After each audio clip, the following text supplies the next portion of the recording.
Yeah, for sure. You crave just all the home comforts that you normally have, and the bad food, really.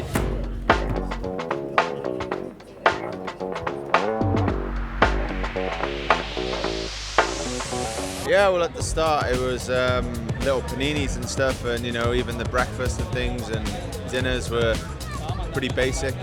Just there was no thought into how much you needed or anything. It was just eat until you're full, basically. It plays a huge part. The nutrition nowadays, I think it's a massive reason as to why we're traveling the speeds we are. That why we're flying up the climbs as fast as we are. Is everyone's eating a lot, or at least the right amount. I think It's just changed drastically. And it's not just carbs now. It's like what type of carbs, glucose, fructose, and all this.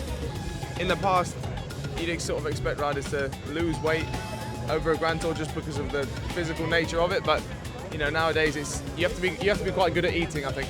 Then on the bike you're just eating a lot more, 120 odd, 150 even, grams an hour of carbs. Yeah, back in the day it was probably more like 60. I think it's gotten more personalized over the years, so everyone's got their resting metabolic rate testing done so that you can really dial in exactly how much you burn even when you're not racing, because it can vary up to 1,000 calories per person. So yeah, that's been the biggest change I've noticed, is getting your personalized plan as opposed to just a broad blanket, you should probably eat this much. It's a lot more specific and precise. Well, we were doing the plan 1 month before. I was looking to the stages. Depending on the profile, we have different meals and different quantities per each rider. No? I make a grid that we send to our chefs, and they need to make a specific breakfast for mountain stage days or specific breakfast for flat stage days. So it depends on the profile and also the role of each rider. And once they have finished the stage, I check all the data from training peaks that we have, the power, the time, etc.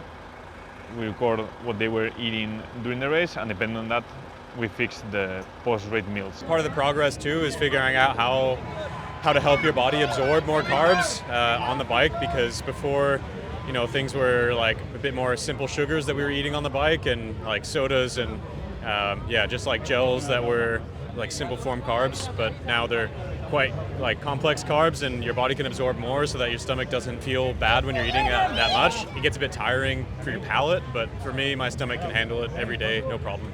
It's just all fuel, mate. There's no real enjoyment on it. I think the gels and stuff are what you need, and the drinks, and you just get them down you. And we have Enervita sponsor, and they were producing for us specific products like the gels with different flavors, etc. And in the end, we have maltodextrin inside plus fructose, because in the gut we cannot absorb more than 60 grams per hour in terms of maltodextrin or glucose.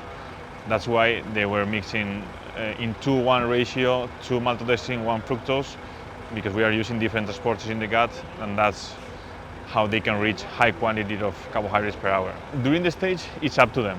Okay, so it doesn't matter if they take gels, so we have carbo chews, we have jellies, we have different type of carbohydrates, no?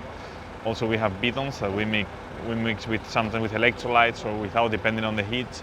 It's up to them what they need to take during the stage. But after, in the end, I try to speak with the leader.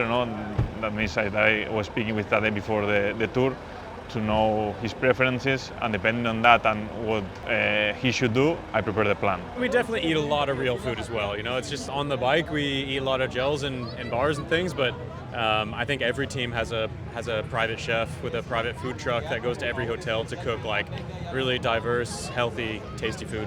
We were having this discussion the other day. We are, especially in our team, we've got a kitchen truck, and the two chefs that have sort of, first chef did half of the race, the second chef did the other half of the race, are just amazing, and I look forward to every dinner.